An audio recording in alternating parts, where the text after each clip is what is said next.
আমরা সবাই মন্দিরে যাই, ঈশ্বরের সামনে হাত জড়ো করে বসি আর নিজের ইচ্ছে প্রকাশ করি। যদি তাদের ইচ্ছে পূরণ না হয় তারা হতাশ হয়ে পড়েন।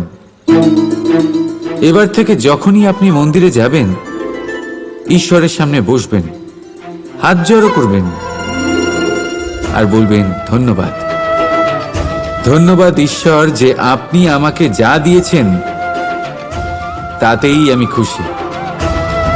শুধু আমাকে পথ দেখাবেন যে কিভাবে আমি নিজের কর্মের দ্বারা, শুধু আমার কর্মের দ্বারা সেই সব পেতে পারি যা আমি চাই। ঈশ্বরের থেকে শুধু চাইতে গেলে তাহলে ঈশ্বরের কাছে নিজেকে অনেক ছোট মনে হবে। কিন্তু যদি নিজের কর্ম করে তারপর ঈশ্বরকে ধন্যবাদ জানান,